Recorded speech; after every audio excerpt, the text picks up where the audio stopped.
Hello everyone, happy Friday, happy weekend. Welcome back to the Magnificent Mags channel. It's been a while since my last video, but we've got, as usual, a lot to get through in Newcastle United. I've had a busy week, but work's done now for the week again, so I just want to get into it. So let's go on to the first topic, and that is Miggy Almirón. Now yesterday, we expected the news to be broken today, but it was yesterday. He's completed his move back to Atlanta United, his former club. The fee is rumoured to be, although it was posted as undisclosed, it's £11 million. And it is the right time. I mean, I said the optimal time should have been at the end of the 2022-23 season, when he would have had more value, more time on his contract, and he'd done well in finding to the Champions League. But we had a feeling, because 6 assists in 186 appearances, an assist every 31 games. Well, I think actually it's exactly 31 games with my maths being right. So he hasn't been coming off the bench this season. He's probably had at max 200 minutes. So Eddie Howe's actions, no matter what he said, as I've said before, previous press conferences, if he was going to use him, then he would have played more. So that tells you that no matter what he was saying, he was on his way out the door.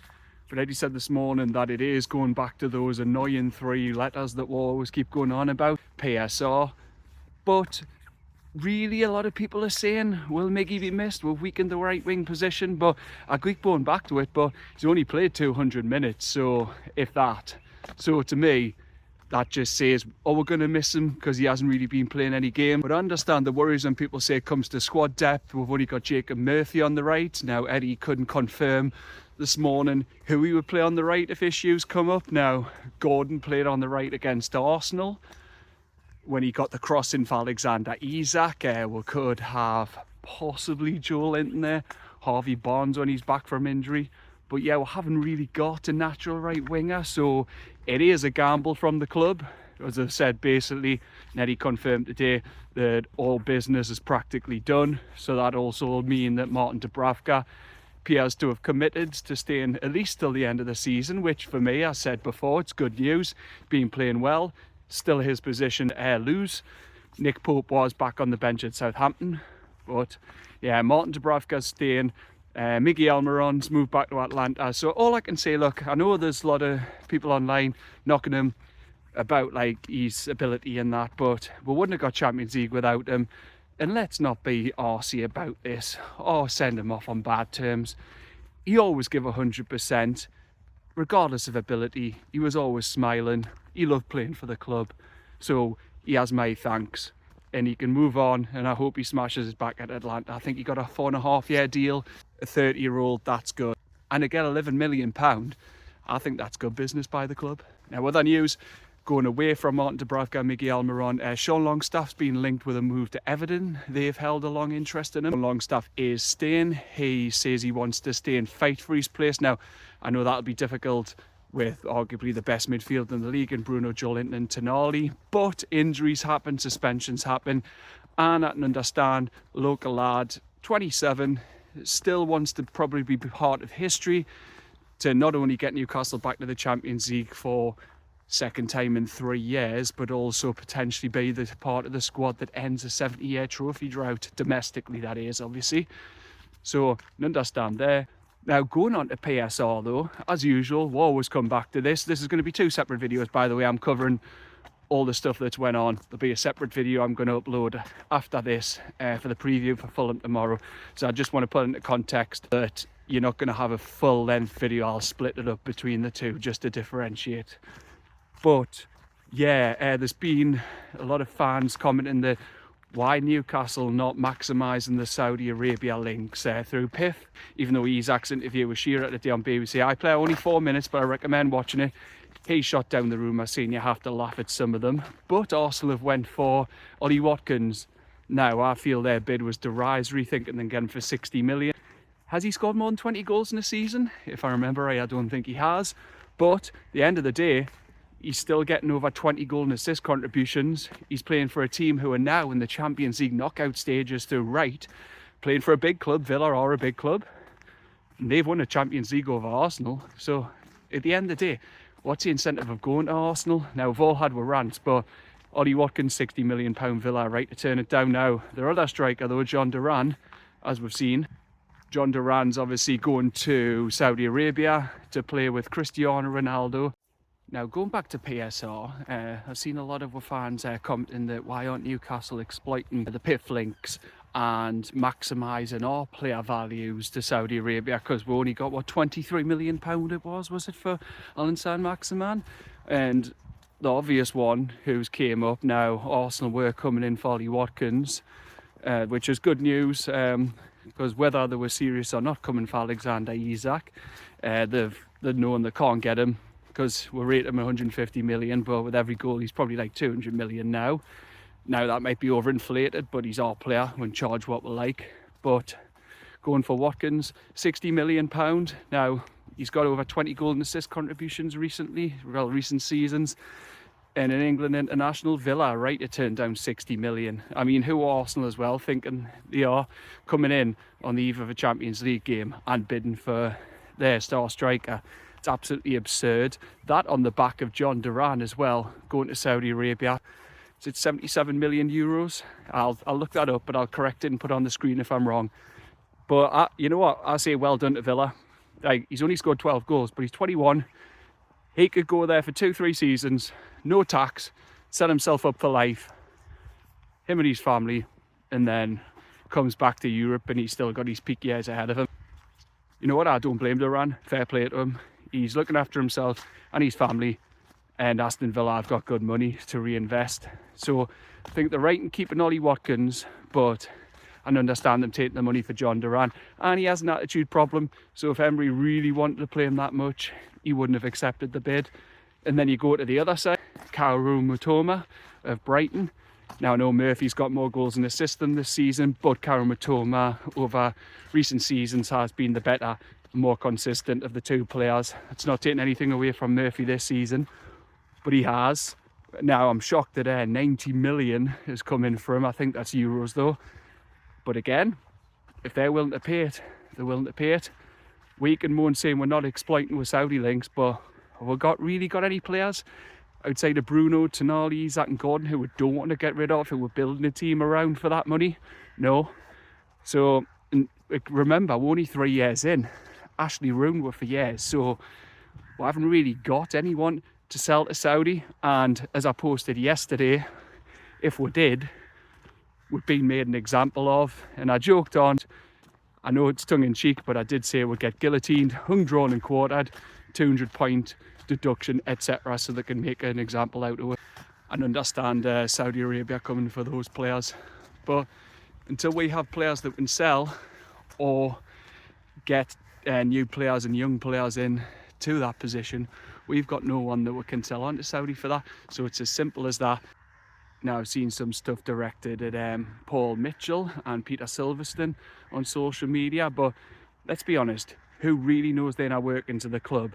In Silverstone's defence, he's doubled with commercial revenue, or maybe even trebled it. I need to check that, but it's at least doubled. And people are saying it's ruined away ends. But there's been some class away ends this season though. I've been to Ipswich, yeah, before Christmas, but it was class. Forest was classed in the League Cup. That was a brilliant night when we won, albeit on pens, but we still won. And then you go to the other away game I've been at, which was Arsenal in the first leg, which is obviously the big ones next week. But at the end of the day, I don't think away ends have been ruined by Silverstone. It's what you make of them. And yeah, like I said, he's doubled commercial revenue at least, and no one else has done that. So fair play to him.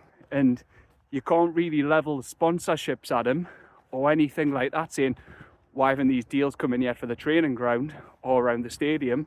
Well, what's in the works? The training ground, which you can see just there. Hang on, get my finger right. There. Training ground's just here. Well, we all know, as it was broke last week, that that's going to be a £200 million development. So what's the point getting sponsorships in now on contracts that will be tied down to, when we could have a new training ground with brand new sponsorships, maximising that side of it? And where's St James's? St James's is right there. St James's Well, that's been broke by Craig Hope. So KSS been working with local architect Ryder on stadium proposals now. I believe the figures were, if we were to stay at St James's Park, it would be 60,300 the capacity. But if we were to move stadiums, which is rumoured it's going to be a bubble wrap feature like Le Havre's, and these have got a reputation of developing training grounds for Spurs, Leicester and Brighton, and they developed the Anfield Road and the main stand at Anfield. As I said there, they've done Le Havre Stadium, and they designed, I forgot the name of it, Bin Alal or something, the stadium in Qatar where England beat Wales 3-0 in the World Cup. So stadium announcements. Now again, what do I think? Well, the NDAs were meant to end in March, but it said it mightn't come now till the end of the season. Now, you know what? I don't have a problem with that. Could be a distraction in the stands or anything for the club if it's announced mid-season when we're going for Champions League and the Cup. So leave it until the end of the season. Some people mightn't like that, but I haven't got a problem with it. It's an unnecessary distraction. Discuss it in the close season, announce it then, allow fans time to calm down if they don't like what they want to hear, because there will be some. But right now, I love St James's. If there's possibility to get it expanded, make it a super stadium without moving, because it's just the best away ground for any fan, even though I'm a home fan. I just feel that its position at the heart of the city with all the bars, it's unique, you can't beat it. But I'm a realist in knowing we're going to have to move to get more bums in seats. Now, I know people might say the argument is if you're a season ticket holder, you want to stay because you've got it nice. But I'm not like that. If we have to expand, obviously you want to keep your seat, but it does. I don't think as well it guarantees season tickets will be released if the stadium move happens, and it's rumoured to be Eales Park, which is good because it keeps it almost central to where we are. With all the bars, transport links, it wouldn't work at Great Park and it wouldn't work up near Woolsington at the airport. So I feel moving, if it's for the right reasons, will work, because let's admit it, St James's Park is a bit outdated. The sound system is poor at the best of times. I'm just going to spin back round, go up here. Yeah, sound system's outdated. The concourses are a bit tight. The pre-match entertainment, hospitality and that could be better. There are still tickets for tomorrow's game, I've seen, in Wings for £400. Season tickets might be guaranteed if we move stadiums. Might all go to corporate or memberships. It's not guaranteed they'll want to bring new fans, and understand they might make more for the individual fan in tickets, but moving grounds, I feel, is going to happen. As I've said, the reasons outlaid there. St James's, sound system's outdated, concourses are a bit tight, small TVs which you're breaking your neck to even look at times. We need better hospitality, pre-match entertainment, food and drink options, the lighting as well. And it's going to be awkward again. Expand the Gallagher. Only 8,000 when you've got a blank cheque. I'd rather go to maybe 65, which I think they'll do, or 70, but there'll be room to expand that, depending on how the club grows. But 65 would bring well alongside clubs. Well, what's Everton's? What's Brownlee Moor Dock? 60. So you've got Everton's, and then you go to the Tottenham Hotspur Stadium, 60,000. And then you've got the Emirates. We were down there a few weeks ago, 60,000. The reality of the world is where we're going. If we want to grow the club continually, commercially, hospitality side, match day revenue, well, a stadium move is going to happen. And if that has to wait till the summer, so be it. Allow fans time to digest it, calm down if they're unhappy, and it'll be an unnecessary distraction avoided when we're going for Europe and the Cups. Now, Peter Silverstone, as I said, people criticised him. I've said my piece. People don't know the inner workings of the club, and from what I've seen from the outside, he's done a good job.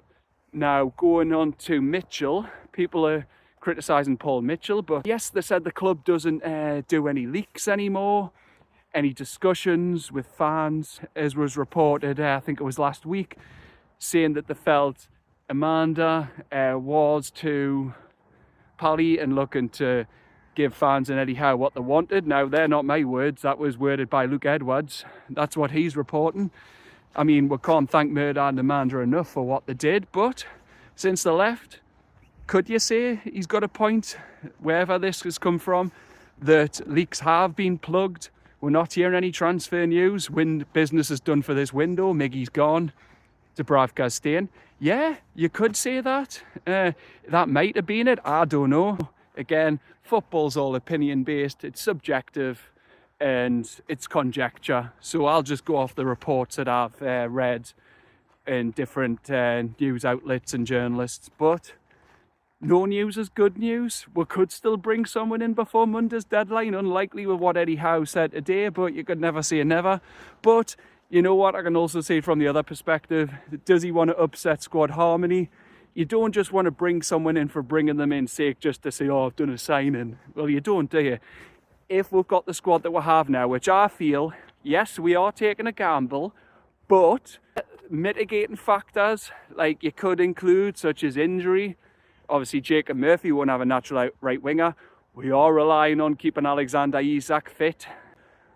If this squad can keep fit, I think it's more than good enough to get Champions League and win a trophy. I believe if we're past Arsenal, our name's on that trophy.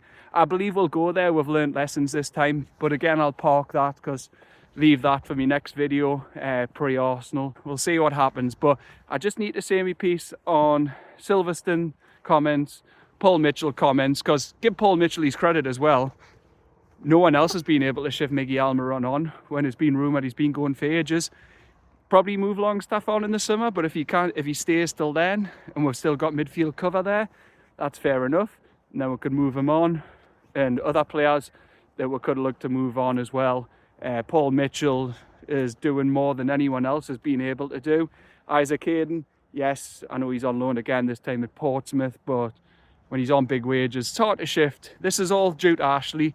I believe the club are doing stuff behind the scenes. As we said, I've said in my last video, we win for Kusanov, win for Bar, but Manchester City had the money, and it's just the world win at the moment. We're PSR. We mightn't like it. Other clubs feel like they're being funded by PIF, but the hands are tied. It's been off the previous regime. I believe they are trying behind the scenes. That's my opinion. You mightn't agree. That's fair enough. As I said, football's subjective. It's all opinion based, but I feel they are trying. But our hands are tied, and if they want to keep the powder dry till the summer, I'm more than happy with that, and so be it. Now, there's a few other things I just want to cover before I move on to my next video previewing tomorrow's game. Season ticket prices. Now, coming on to Darren Eales. Now, it was September, wasn't it, where he announced he was stepping down. We'll hope he'll be okay. Obviously, his health's the most important thing, but we haven't found a replacement yet, even though we have appointed a couple of new directors. We'll wait and see if they transition into his role. But he did respond to the Trust this week, and the question on season tickets. Now, that's a subject everyone likes chatting about, isn't it? So we don't know what will happen with them yet. They said there's a couple of options. Obviously, the club have to keep growing to keep pace with others. Remember, it's a journey. We can't just jump forward and spend like Chelsea and City did. The rules are there now. So until they change, we'll have to work within them. Whether we like it or not, they're annoying. I hate them, but that's the way it is. I'm not going to waste energy on saying what could be, hypothetically. What Eales said, couple of options. The 10-year deals, obviously, for everyone ends. Now, I used to be on it, but I did have to take a gap for a couple of seasons around 12 years ago, so I did lose it in me points. But that's how it is. That's the system. It's fair enough. I had to build me away points back up for games, and I've had to lose the 10-year deal. But fair's fair. That's my choice. Yeah, it was work reasons, but I'm not humming and hawing about it. I'm lucky I've got a season ticket, summer locked out, as they call it. So I'm not going to say, oh, I feel bad that I'm paying more than some of my mates who go to the games do. But some have been going a lot longer than me. Certainly, some of them are in there 3 decades. Like Si, hey mate, looking forward to the Moral lads. But yeah, it's just how it is. And they've said 2 options. It'll either be we'll keep a freeze and they'll increase the price of those whose deals are ending, so we're all in line in the same price. Or it'll be that, well, their prices are hiked, ours will go up a little bit too. Now, I think last year it's 3 and 5%. I think mine was 3%, but it was in between the 3 and 5%. But I'm Strawberry Corner.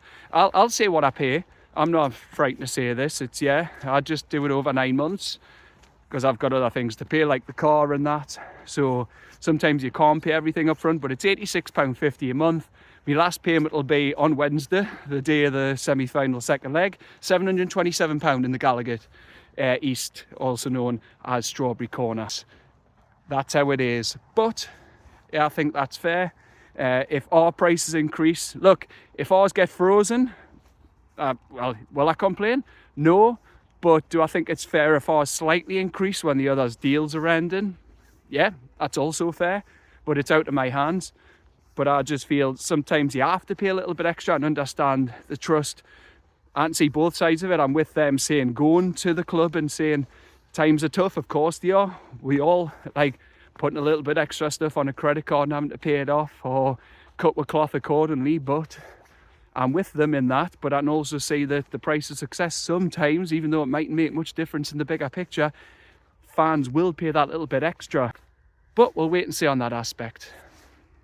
Now, it's also been released today via Craig Hope, but it was his colleague, Antonio Cordero. Sorry there, I hiccuped.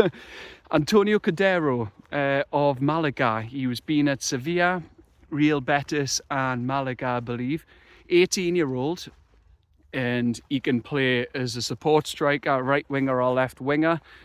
His contract's going to be up in the summer, and Newcastle are looking to get a pre-contract agreement, get him for nothing, and possibly put him into the unders team, develop him, and then see if he can break in at the first team, or maybe do Chelsea or Brighton's model. If they play a few games but don't succeed, then you can sell him on and make that profit towards PSR to invest elsewhere.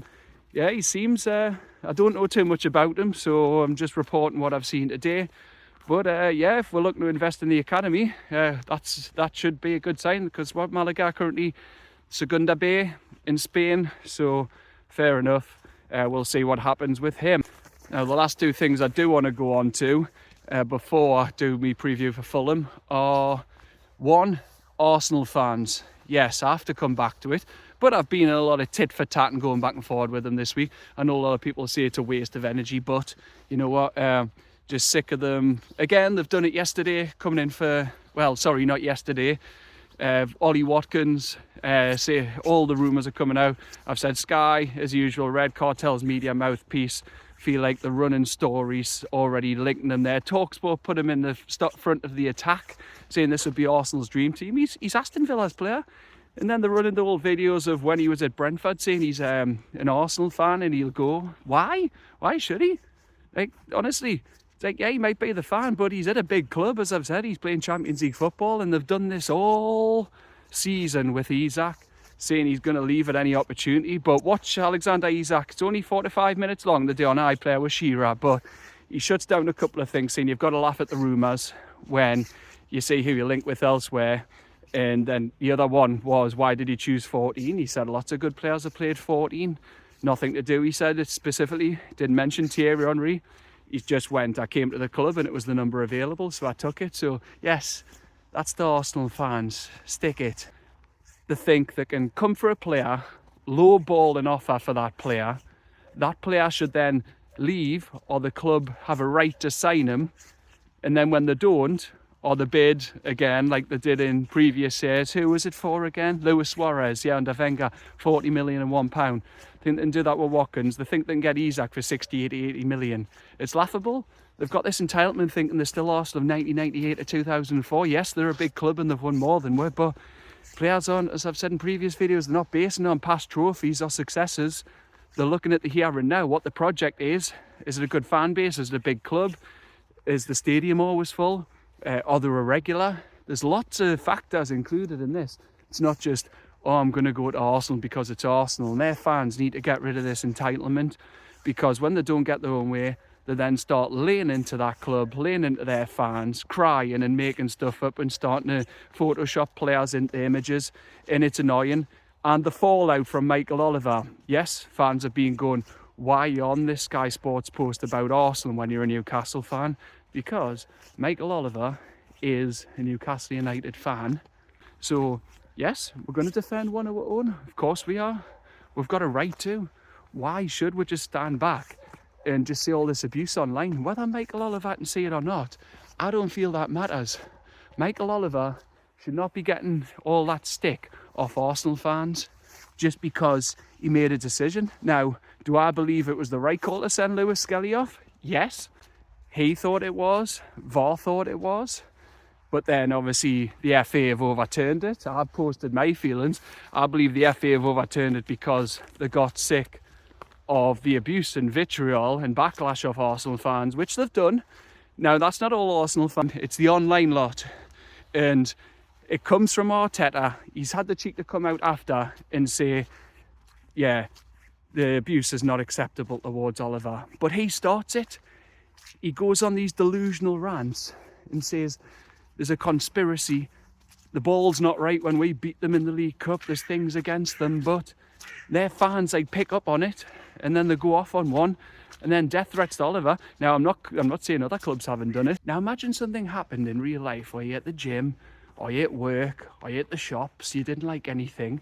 Yeah, you'd be frustrated and a bit upset, but you try and keep your cool. You might vent, but you don't mean it. You apologise, as long as you apologise after. But the fact is, they went off on one and they were sending death threats. And you've had to have police officers at his house, which is, honestly, it's downright disgusting. That going on, like, it's just, you just don't do that, anyone. And like having to put police protection around for him and his children and his wife. Honestly, it's unacceptable. And you can't condone it. And yeah, Arsenal fans are coming back saying, what about Man U fans did it? Man U fans done it as well. It's not acceptable from anyone. We might have people in our fan base. Every fan base has them. I'm not saying we're exempt from that. There'll be some in our fan base, don't know who they are, don't want to know them. But you just don't do that. It's just not right. No human should ever do that to another human. They just have this entitlement and delusion about them where they think they can sign anyone, they can do what they like, and then when they don't get their own way, they go off on one. And some of them, honestly, are truly unhinged. He rescinded the red card against Lewis Skelly. Now, again, I've been winding a lot of them up. I don't care whether Lewis Skelly remain banned or not. I think he's a good player. He will be. He's not better than Hall, because Hall's the current England international. But yeah, I've just been laughing at the fact how much Arsenal fans got wound up. It's nothing to do with whether I think Lewis Skelly should continue playing or not. That decision, I couldn't care less. You'll play against Manchester City at the weekend and you'll play against us on Wednesday night. But yeah, I just had to say that because the reaction has been ridiculous and some of the conspiracy theories they've been going on with. And now I'm going to move on to my next video. So for now, thank you for watching this one. And if you look on the channel, the next video of my preview for Fulham will be up in a moment. Thank you. Bye-bye for now.